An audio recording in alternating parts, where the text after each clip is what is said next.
I'm here with Nick Vafiadis, one of the hosts and writers of the Banned Book Club podcast, a podcast that started around the same time I think we started the live stream. They've even covered Less Than Zero, and we've decided to join forces just to give a little bit more kind of in-depth discussion about the rules of attraction. Nick, how are you doing?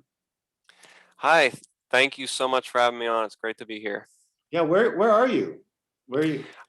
I'm in Houston, actually. I think there's just a little bit of a time difference for us. Yeah, Houston and Iceland. There's a pretty big one. Yeah. And so tell me a little bit about the band book club. How did it start, and how did you guys get onto Less Than Zero by Bret, Easton, Ellis? It started with myself and a couple other friends. We have gotten into literature pretty heavily with each other over the last year or so, and we just wanted a place where we could come together and discuss not just books, but we seem to be most interested in books with a little bit more controversy to them, and that's why our focus is narrowed on banned books. And I think you mentioned Less Than Zero was our second book, and of course Ellis is the perfect controversial author. Pretty much everything he does seems to be banned. I think even Simon and Schuster, his own publisher, uh, kicked him off after he had come out with American Psycho. So, and that was way back in what, the 80s. Yeah, early 90s. Yeah, so he's kind of a hero to us, and we're just excited to discuss his literature. Okay, and so I guess what we're here tonight to talk about is the rules of attraction. What's your response to it? How did you react to it? Wow. Well, I guess like with any of Ellis's stuff I've read so far, the first thing that strikes me about rules is what a moralist the guy that's writing this is. And that's something that's really refreshing to me for modern literature, because so many of these modern literary books are filled with this kind of moral relativism, you know. And even though Ellis's books are super neutral and seemingly removed from what's going on in the story, he you feel this very strong moral backbone behind it all. Like, you feel somebody that's outraged with this stuff in America that he's showing you. And for me, that's just really interesting in a world of literature where even these people who are amazing writers, they don't always take a stand against these sort of things that we kind of just accept as normal. Um, Sometimes it's even sort of celebrated, And I'm not saying whether, morally the stuff in Ellis's books are good or bad, but just the fact that he is willing to call it into question, at least, is very interesting to me and makes him stand out. I definitely agree. There's something about a willingness to like confront things as they are that it almost appears as satire, but it never exaggerates to the point where it becomes a cartoon or anything. It always gets a little more real. Did you relate to any of the characters within the book? Oh, well, I wouldn't want to say I did too much, because that would be horrifying, if you've read the book. But Yeah. at the same time, I am kind of, in a sense, a trust fund kid myself. I've been to mostly private schools most of my life, and now I'm in a liberal arts college. It's not exactly like Camden College in the book, thankfully, but it's still a liberal arts college. And sometimes the characters, the scenes that play out in this book are way too real for me. You know, I don't know what your experience is with that sort of stuff, but that was part of what made the satire in here really kind of sting personally for me.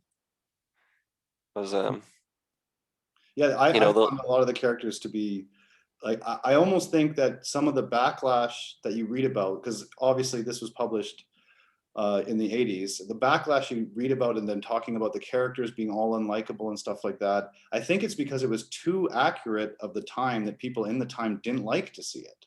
There's something about, we are a little bit removed generationally that I can appreciate it more because I know people that are like that, are a bit older, that I can imagine that's what it was like. But it is kind of a really accurate portrayal of the time.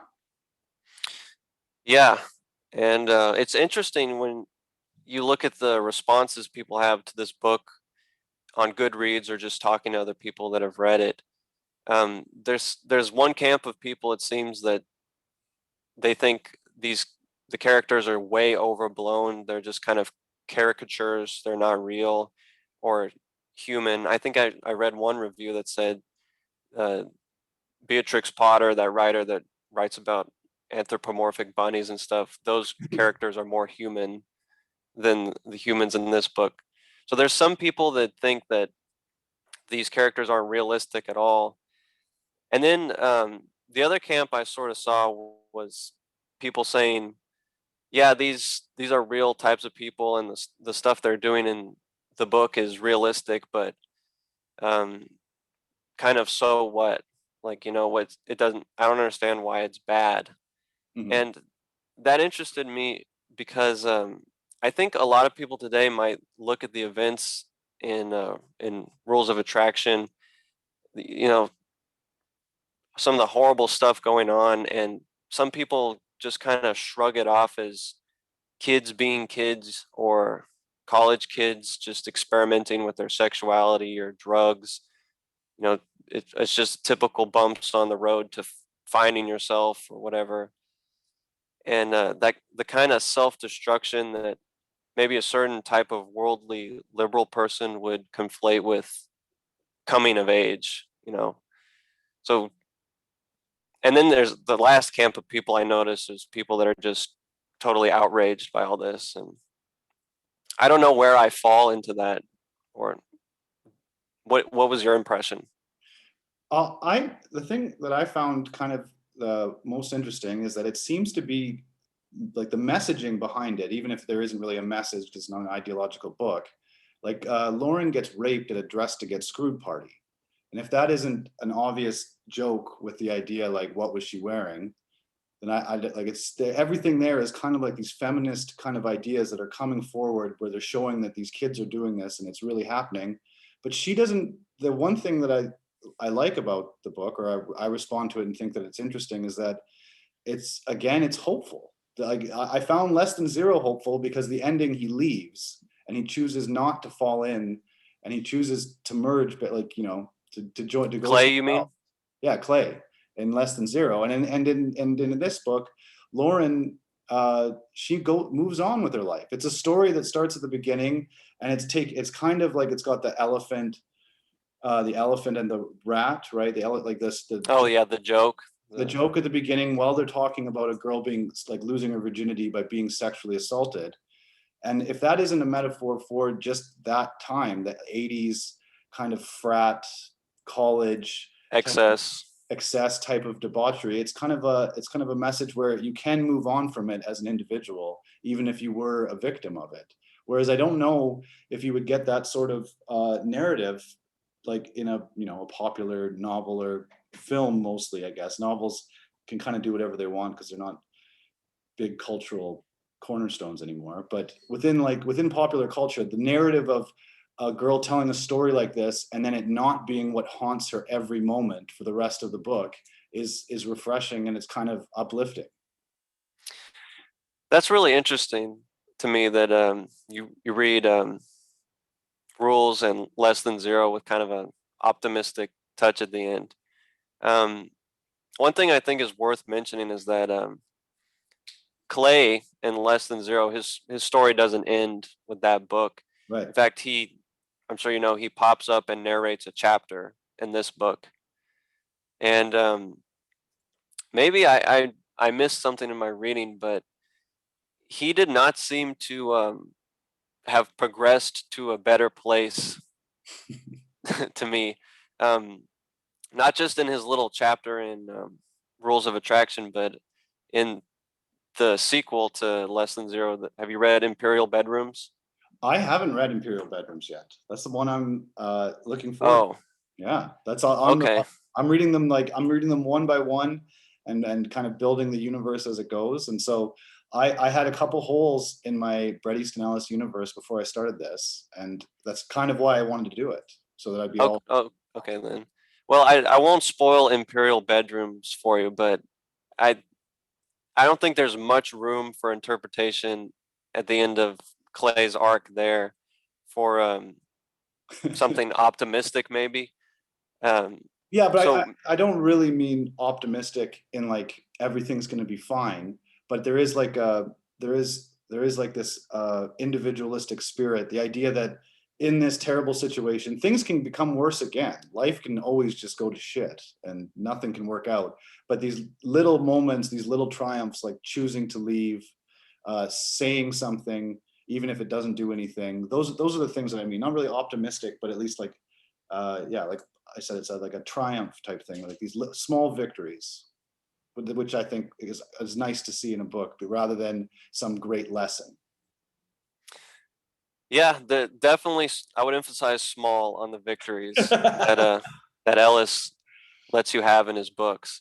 Mhm. And that's one another thing I love about him so much, and it's consistent in Rules of Attraction too, is any other story showing a bunch of liberal arts kids coming of age at college, it would end on some sort of happy note where they discover something about themselves and you know they go on and have this nice life. But I can't find hardly a single place in this story or any of the other ones where Ellis lets one of his characters off the hook. He's Yeah, willing to just kind of fry them in a way that I've never seen another author do. Even in something similar, yeah. um, like maybe Catcher in the Rye, some people might compare, Holden Caulfield as a passive sort of hero in that book to Clay. Mhm. Even Holden gets some sort of little he saved a little bit at the story with that scene, if you've read Yeah, I the have. book. Yeah, you remember the scene at the end where he's watching his sister on the carousel, and you can tell that he's kind of progressed a little bit from what he was stuck in before. Ellis never even gives you that, and at least if he does, I miss it Yeah, no, for yeah, I any of agree. these He's people. kind of like, I would consider him, when it comes to his treatment of characters, he's very like Nabokov. It's the idea of like putting your character up in a tree and throwing stones at Yeah, he really crucifies them. him. Yeah. So, is there like before we go back to the live stream, is there anything else you'd like to add? Like something some insight about the rules of attraction that you think maybe people might have missed?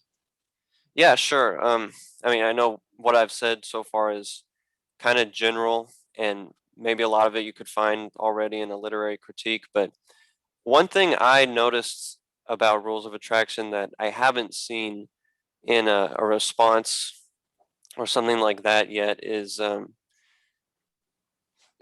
when you talk to people that have read this book or read the reviews, and it's the same with Less Than Zero, there's a consistent report of this book made me feel very disturbed. It made me feel like a sense of building doom, and I wasn't really sure why. And I thought that was interesting that people said they felt that, but it was consistent on Goodreads in the reviews.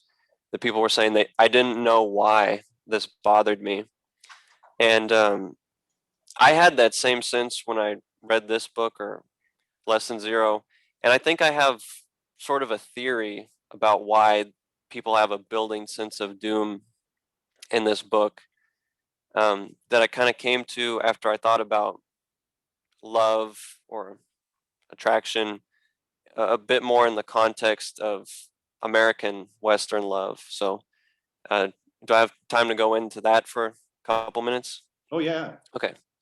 So, this Rules of Attraction, it feels kind of empty to say it's a book about love, but I think you could say that people trying to love each other. And I was thinking about love in Western culture or American culture. I think goes back to sort of a religious idea.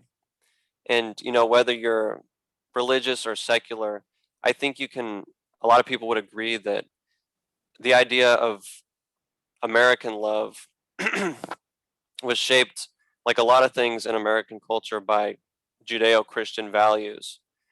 And one of the ideas from that I think we still sort of cling to is a certain type of love that is talked about in the Bible. It's called agape love, which is one of the four Greek definitions of love mentioned in the Bible. It's also the type of love that Jesus speaks about, and he's supposed to embody it. But it's this selfless, self-sacrificing, triumphant love that's very dramatic and romantic. And I think you can argue that this idea is still pretty alive in American consciousness just by looking at any romantic movie, romantic comedy, even something basic like Twilight or The Notebook or 50 First Dates. The romantic hero in any of these stories is always someone who's acting out that selfless type of agape love. They're throwing themselves into the ocean to swim after their lover, or they're like that scene in The Notebook. They're laying down in traffic in front of a car. Just displays of selflessness and self-sacrifice that even if you're a secular American, people still seem to be pretty enamored with. And I think why Western American readers would be so disturbed by a book like Rules of Attraction and maybe not know why is because the book takes that concept of selfless agape love, and it totally inverts it, and it makes that it makes the death of it very real, seem very real, and not just real, but by the time you get through the story and you've been with Sean and Lauren and Paul, it doesn't just feel real, the death of that kind of love, but it feels almost inevitable. Like, how do you get out of it? So that's my spiel on that. Yeah. Well, I like it. It is something about, there is something about when he uses the idea of just perspective, like it just kind of like I compare it to someone who just read Ulysses, like the idea of getting in someone's mind, and that's what creates the world, is seeing it through the different subjective lenses of the characters. I think I got my book here. There's a thing that's scribbled on the, he reads scribbled on the desk, like gravity sucks. I don't know if you Oh remember. yeah. Gravity sucks. I have to write it down. The Brady Bunch slept here. Yeah, but there's another one where it's like the world, like something about the world is, the world, like gravity sucks, so the world doesn't matter, or something. It's just this idea of blowing up objective reality. I think that's what I think the novel is playing with. That it is playing with the idea of everything is subjective and selfish, and this inevitable loss of this agape love, as you define it. I don't know enough about the term, but that I agree. I think even the device used, the device he's using as a writer, is to destroy that. It is to destroy the idea of objectiveness. Like Sean is never mentioning Paul and their No. love affairs, and Paul is obsessing over it. And this idea that there is no objective truth to what was going on when it comes to love is this idea that it is all selfish in the end, and that this agape love you're talking about is inevitably almost a delusion. And that must be, so I think you're right. I guess because I only know the Western view of things, that's where I was raised. That is what the book is doing, is it's taking something we take for granted, the idea of a grand narrative told objectively, and saying this is not the way life is. There is no objective. There is no objective truth to what's happening to you. It is completely subjective. And so this idea of selflessness is yeah, it's not really there. There's never. Yeah, and I think for people like me at least, or Western readers who have these sort of values ingrained in them, even if they're not religious, uh, something like that really poses, it's not just upsetting, but it's like an existential threat to you almost. Like the Hollywood love mixed with, you know, old ideas of biblical love that Mhm. you see in every movie and show that you're secretly holding out for. It's not coming. Like that's a huge threat to people, I think, on a deep level. Yeah, and I But guess this is like just like how we started this conversation. This is where my strange optimistic view comes back. I feel that way. I relate to the techniques used in this because I think finding love and beauty in this situation where it is just selfishness is a lot more powerful to me than an idea of some selfless objective love. But I don't come from a I know I come from the culture, Judeo-Christian culture, but I don't know. I was raised in a very anti-religious family, and so I have this kind of yeah. I don't find it as dreadful. Like I find like I find these characters interesting in a way that I don't need to relate to them to feel okay. And the things I like about them, I don't have to have them like I wouldn't have to have that in myself or have them see it in myself. But I know what you mean. I think that is the most common the most common reaction to this, from what I understand and from the other readers I've talked to, is they feel this sense of like just nothing means anything, and it bothers them quite a bit. It unnerves people to not have everything connected objectively. Maybe, just maybe, that is the point of the novel. yeah, I think it could be, and I think that's a very important thing Ellis has accomplished with that. Yeah, it's I think it's a modern it's a triumph of modernist writing in that way. It's trying to kind of to bring everything up to the forefront to how we actually experience life. I don't think he was obsessed like some modernist writers with getting the actual patterns of people's minds so that the writing becomes almost like incoherent in some ways. Like I'm thinking like Ulysses or um, Virginia Woolf, Will Yeah, Self, writers like that. He's not really interested in the actual patterns of thought. So it's still a fictive leap that this is how people think. That isn't exactly how people think, but it's using that to get the modernist kind of response from people, which is this death of objectivity and interconnectedness and everything like that. I like that. you don't think there's a lot of young guys in college that think like Sean or uh, Paul or some of these characters, that because that struck me as very true to life. Oh, definitely. Like Sean character, I think there was like one in every floor of every dorm. Yeah, And you could tell who it was by the way he walked into the like shower room. Like it was the type of guy who just was oblivious of other people's space, but somehow got a reaction from people where they were attractive in some way, but seemed to not really care about another person, their space or their life. yeah, And that's and those type of people tend to change. Usually they have kids or something, and you can see some sort of emotional growth. But at 20, there's a lot of people like that, women and men that I knew, and there's a lot of people like Paul also, which I find is a very sympathetic character. I thought he was the most. Again, this feels like a bit of a stretch, but uplifting. I guess Yeah, maybe him and Lauren, but I just like how it's I don't know. Now I'm out of my depth because I can't remember though. But like it's like if Sean is kind of the ego of something, like there is, or maybe I'm flipping this completely backwards. Like Paul is very much like how you feel when you're at your most vulnerable, like being angry for other people, talking to the person you're attracted to, wearing your heart on your sleeve, obsessing over people in this way. I think everyone has a bit of that, and it's just like so opposite with Sean and Paul that it's almost like they're two halves of the same thing. yeah, there was something kind of interesting that happened when I was looking at the different narrators as the book went on.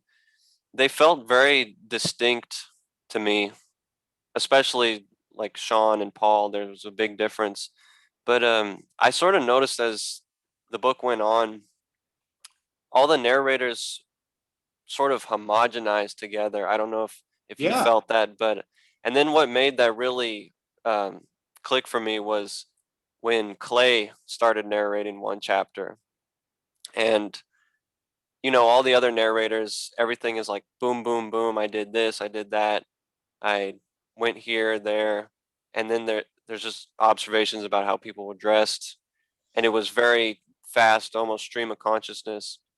And then it got to Clay, and everything sort of wound down, and there was a little homage to the opening of Less Than Zero, where he yeah, said yeah, something yeah. like, "People are afraid to go across the campus at night."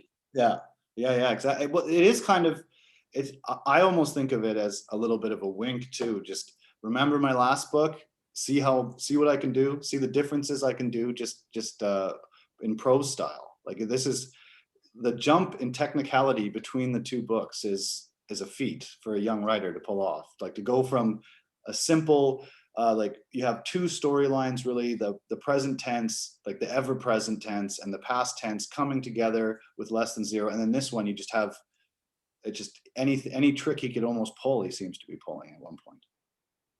Yeah, and I think it's also worth talking about the setting Camden here in this novel. I know you haven't you said you hadn't read the rest of Ellis's books, right?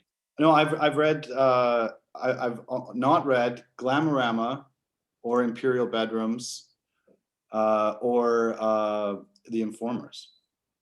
Oh, okay. I don't think I've read The Informers either, but if you take the scope of his novels into account, um, Rules of Attraction is really interesting because, as far as I know, it's the only novel where all of the characters, the leading characters from the other novels, actually meet up in a single place and they're together.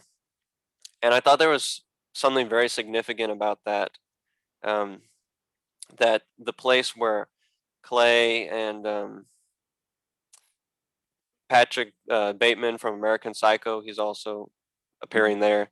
Yeah, yeah. Place where all of Ellis's characters would show up and meet together is this place that's so transient and sort of surreal with how fast everything is moving that people don't even remember almost who they are or what they've done. I don't know if that was just a coincidence or if that was done purposefully by Ellis, but oh, did you think anything about that?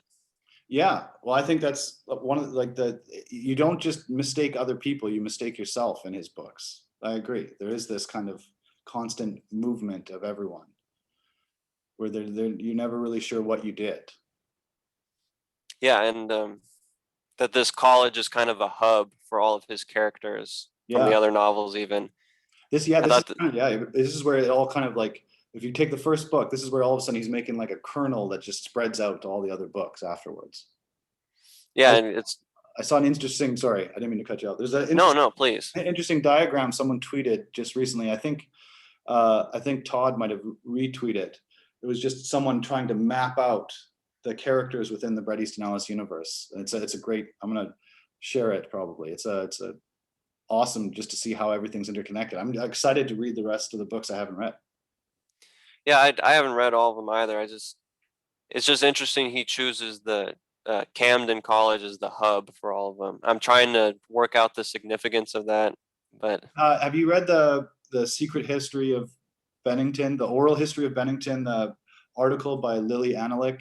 She was on on his podcast, and she also voiced the readings in the Less Than Zero live stream we did.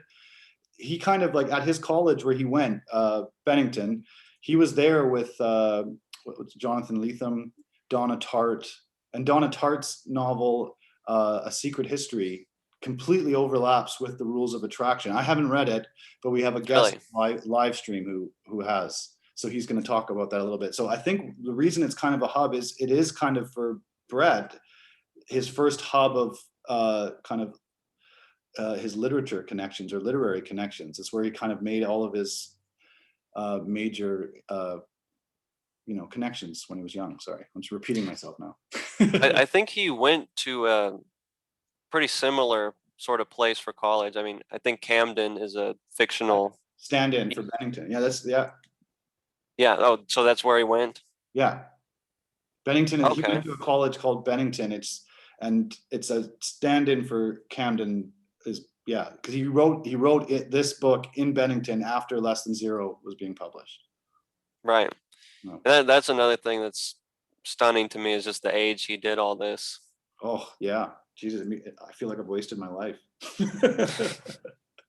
Yeah, Oh, I mean, you want to talk about wasted your life? I'm an English major still in college, and well, just reading these first two novels of his, it makes you think of all the I don't know if you've ever been to a writing workshop in college, but you'd get some good material for your stand up at least if you've been to one. But yeah. I've been to yeah. I took I took creative nonfiction as a writing thing when I did my journalism degree. okay. Yeah, so it was a lot of, and I ran a satire newspaper, which was supposed to have workshops, but no one ever had any work done. So it was mostly me taking a punchline and trying to stretch it to 250 words. Okay. Yeah, but hey, Nick, thank you very much for coming on. We're gonna like edit chunks of this for the live stream, but then I'm gonna put this whole kind of discussion we have as supplementary material on the YouTube channel. Okay, great. Yeah, this was really, really great. And I'm going to try and keep tuning into the Banned Book podcast as well. What book do you have coming up next? Well, I think today we released Perfume by Patrick Susskind. Have you Okay. heard of that? Yeah, they made it into the movie and then a TV series as well, right? I don't know about the TV series, but definitely a movie. Yeah, where And like a serial killer who wants to make perfume. yeah, and the whole book is told through smell. It's Hmm. really unique. Yeah. It's Kurt Cobain's favorite book. Wow, that ended well. But after that, I think we're gonna try and do more Ellis. And Yeah, if that'd you be great. guys, yeah, continue to go on his sort of stuff, we would love to collaborate in whatever form, big or small, if you ever want to. Oh man, that would be like really. This is mostly about just getting a discussion going. Especially, like I said, I'm not coming up here pretending to be an expert. I'm reading these books with a pen in my hand and doing my best to come up with an interesting enough discussion to kind of get people going in the group and get people who are interested talking. It's yeah, it's definitely. I'd love to have you back. Thank you very much, Nick. I hope to talk to you again soon. Thank you so much. See you later.